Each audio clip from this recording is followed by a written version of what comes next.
Medieval India, page number 65, The Delhi Sultanate Part 2, Muhammad bin Tughlaq's Experiment. Next to Alauddin Khilji, Muhammad bin Tughlaq 1324 to 51 was best remembered as a ruler who undertook a number of bold experiments and showed a keen interest in agriculture. In some ways, Muhammad bin Tughlaq was one of the most remarkable rulers of his age. He was deeply read in religion and philosophy and had a critical and open mind. He conversed not only with the Muslim mystics but with the Hindu yogis, Jain saints such as Jinnah Prabha Suri. This was not liked by many orthodox theologians who accused him of being a rationalist, that is, one who was not prepared to accept religious beliefs as a matter of faith.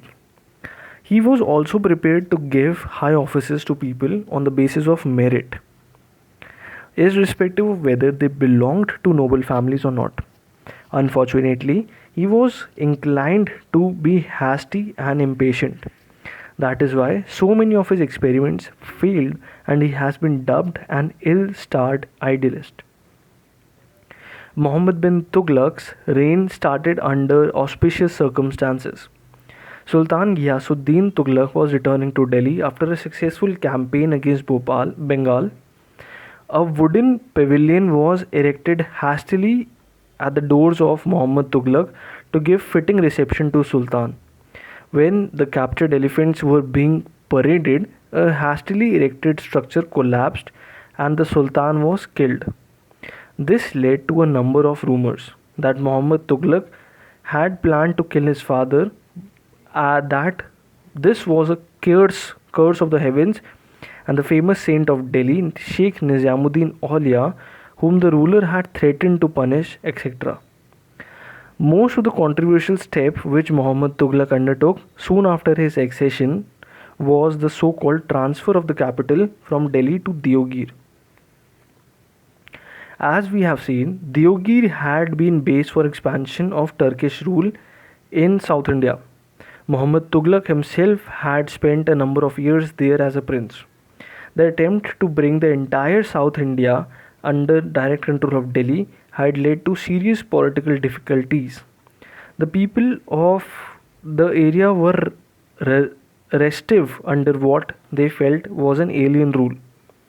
A number of Muslim nobles had tried to take advantage of this situation to proclaim their independence. The most serious rebellion was that of a cousin of Muhammad Tughlaq, Gursab, against whom the Sultan had to proceed personally. It appears that the Sultan wanted to make Deogir a second capital so that he might be able to control South India better. For this purpose, he ordered many of his officers and leading men, including many Sufi saints, to shift Deogir, which was renamed to Daulatabad. No attempt was made to shift the rest of the population.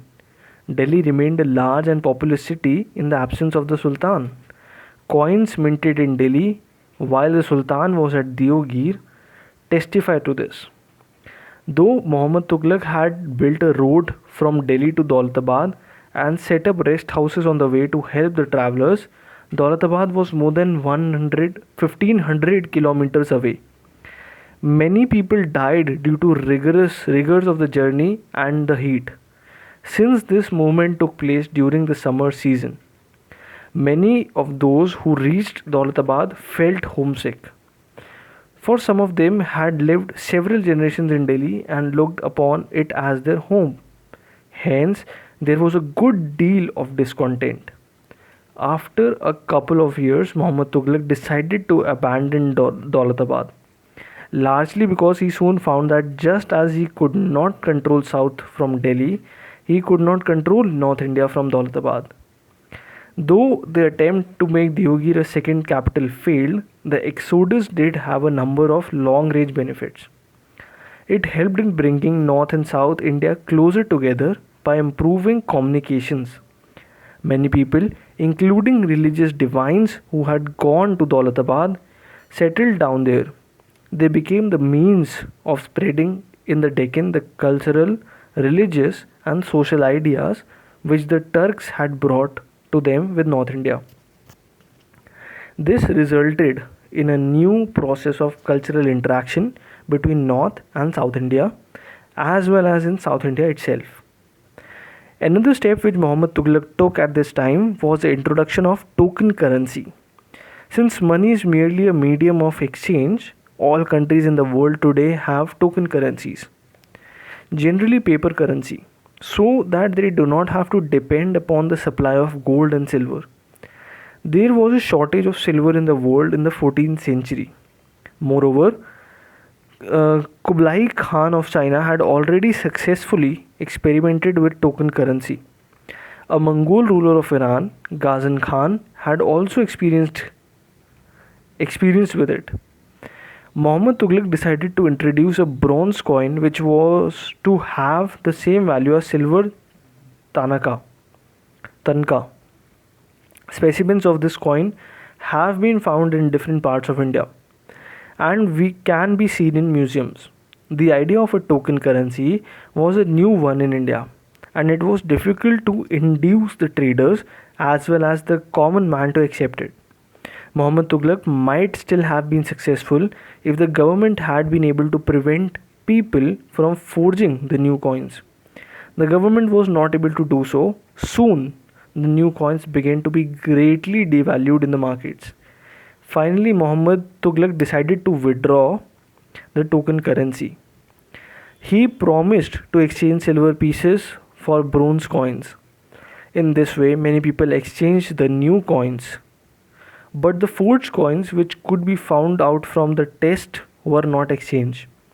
These coins were heaped up outside the fort, and Barani says they remained lying there for many years. The failure of these two experiments affected the prestige of the sovereign and also meant wastage of money. However, the government quickly recovered. The Moroccan traveler Ibn Battuta, who came to Delhi in 1333, could not see any harmful after effects of these experiments. A far more serious problem with which Muhammad bin Tughlaq had to contend was that of the security of the frontiers. Administration, especially the revenue administration and his relations with the nobles, also presented some serious problems. We have seen in earlier section that the serious problem posed to Delhi Sultanate by the steady expansion of Mongol power in Punjab and the assaults on Delhi.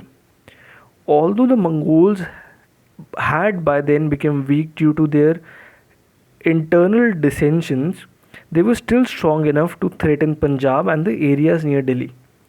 In the early years of Muhammad Tughlaq's reign, the Mongols under the leader of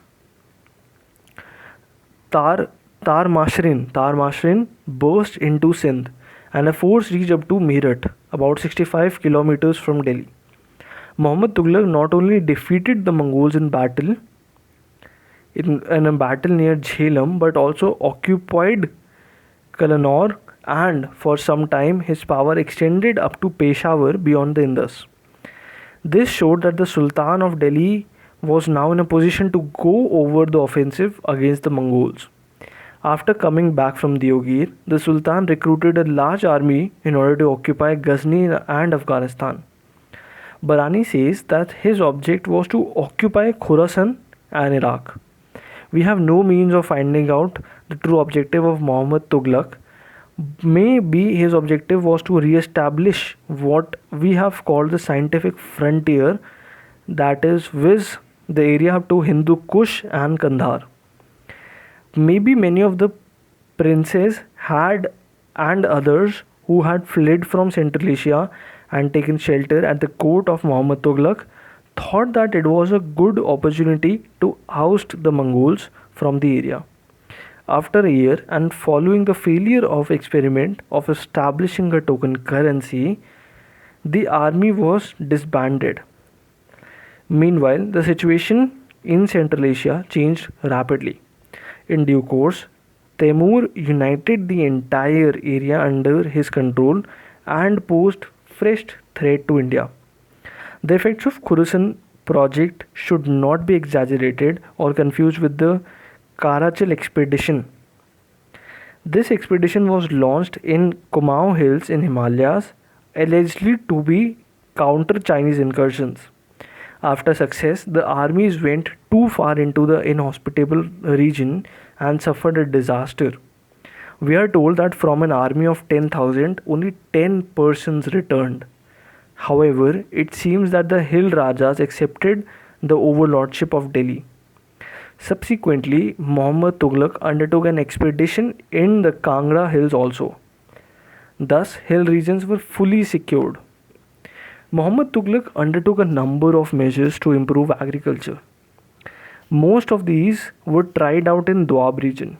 Muhammad Tughlaq did not believe in Alauddin Khilji's policy of trying to reduce the khuds and muqaddams, headmen in the village, to the position of ordinary cultivators. But he did want an adequate share of land revenue for the state. The measures he advocated had a long term impact, but they failed disastrously during his reign. It is difficult to say whether the measures failed because of bad planning or faulty implementation by officials who lacked experience. Right at beginning of Muhammad Tughlaq's reign, there was a serious peasant rebellion in the Gangetic Doab. Peasants fled the villages and Muhammad Tughlaq took harsh measures to capture and punish them. Historians are of the opinion that the trouble started due to over-assessment. Although the share of state remained half as as in the time of Alauddin, it was fixed arbitrarily, not on the basis of actual produce. Prices were also fixed artificially for converting the produce into money. A severe famine, which ravaged the area for half a dozen years, made the situation worse. Efforts at relief by giving advances for cattle and seeds for digging wells came late too. So many people died at Delhi that the air became pestilential. The Sultan left Delhi and for 2.5 years lived in a camp called Swargadwari, 100 miles from Delhi on the banks of the Ganga near Kannauj. After returning to Delhi, Muhammad Tughlaq launched a scheme to extend and improve cultivation in the Doab. He set up a separate department called Diwane Amir Kohi. In the area was divided into development blocks headed by official whose job was to extend cultivation by giving loans to the cultivators and to induce them to cultivate superior crops of wheat in place of barley, sugarcane in place of wheat, grapes and dates in place of sugarcane, etc.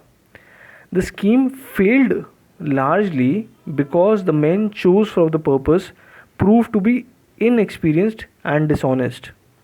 The large sums of money advanced for this project could not be recovered. Fortunately for all concerned, Muhammad Tughlaq had died in the meantime, and Feroz wrote off the loans. But the policy advocated by Muhammad Tughlaq for extending and improving cultivation was not lost. It was taken up by Feroz and even more vigorously later on by Akbar. Another person which Muhammad Tughlaq had to face was the problem of nobility.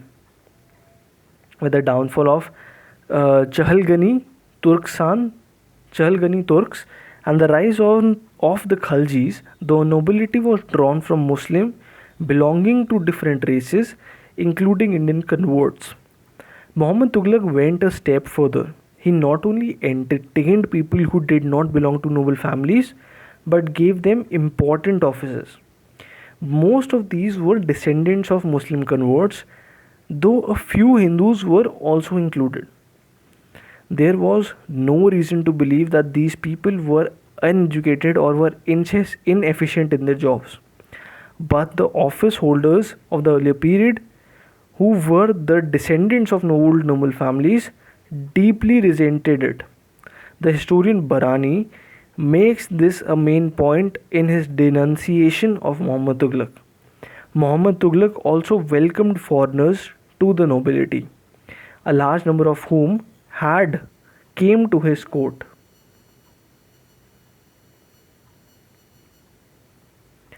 Thus, the nobility of Muhammad Tughlaq consisted of many divergent sections. No sense of cohesion could develop among them, nor any sense of loyalty towards the Sultan. On the other hand, the vast extent of the empire provided favorable opportunities for rebellion and for striving to carve out independent spheres of authority. The hot and hasty temperament of Muhammad Tughlaq and his tendency to give extreme punishments to those whom he suspected of opposition or disloyalty strengthened this trend. Thus, reign of Muhammad bin Tughlaq, while marking the zenith of Delhi Sultanate, also saw the beginning of the process of its disintegration.